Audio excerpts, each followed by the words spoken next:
In the most gracious speech, Her Majesty said, "My government will uphold human rights and democracy across the world." I will address that in the context of Israel and Palestine, an issue upon which I resigned from Cabinet nearly 7 years ago.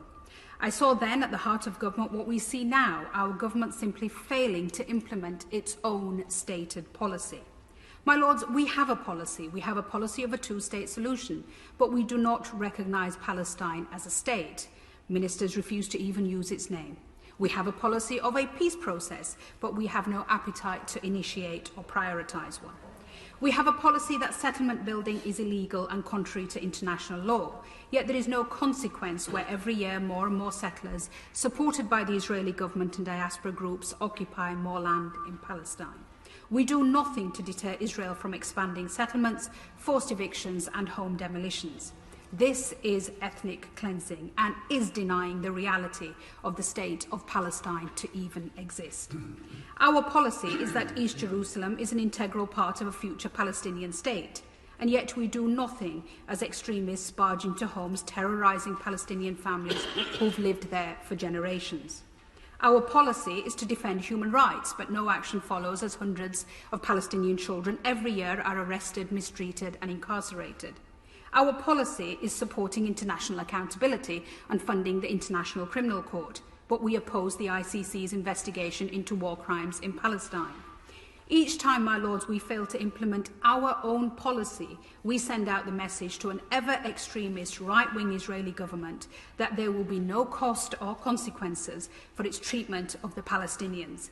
This total impunity is feeding Israel's prolific rise in far-right extremism, leaving a society fighting for its very soul. My Lords, often when we look at periods in history that were so overwhelmingly unjust, so clearly unfair, and where in retrospect we see appalling human rights abuses and cruelty, the way we rationalise the lack of action at the time is by saying we would have done more if only we knew then what we know now. So I want to put on record what we know now, so that there can be no doubt in future generations that we knew.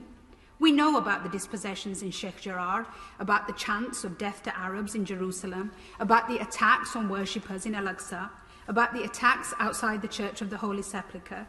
We know in the West Bank, Palestinians and Israeli settlers live side by side, the former legally but under military law without the most basic of utilities, the latter 630,000 strong and growing, illegally present yet governed by civilian law and living in relative luxury.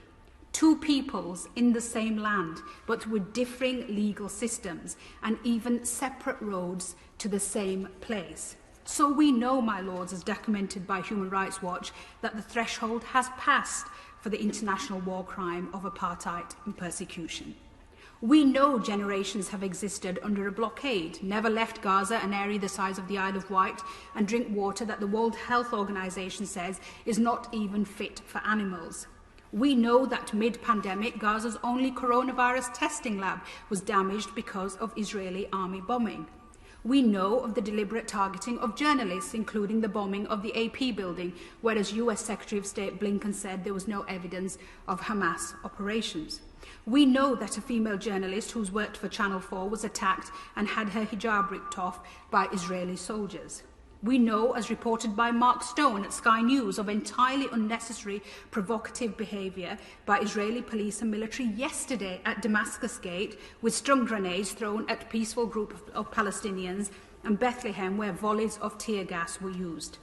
We know from Amnesty International of the rising death toll in Gaza, entire families wiped out in attacks that will be tried as war crimes. We know from the UN the mounting destruction by Israeli strikes on homes, hospitals, libraries and charities.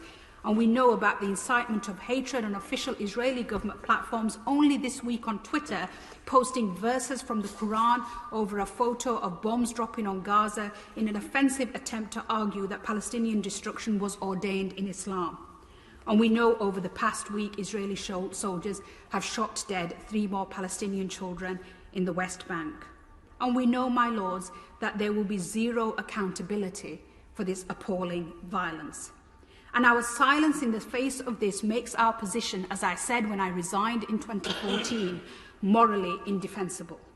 So I ask the government to acknowledge that you know, we all know, And in conclusion, I urge the government to stop responding to narrow political interests and listen to the Israelis and Palestinians who stand together to call for an end to occupation, to Israeli Jewish human rights organisations such as B'Tselem, and to the ex-Israeli soldiers of Breaking the Silence who, in the face of horrendous abuse, continue to speak the truth and point out how there is no military solution.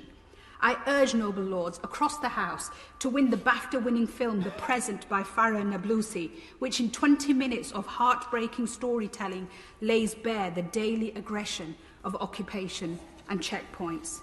And I ask my noble friends, what can they say today from that dispatch box to Palestinians who want occupation to end?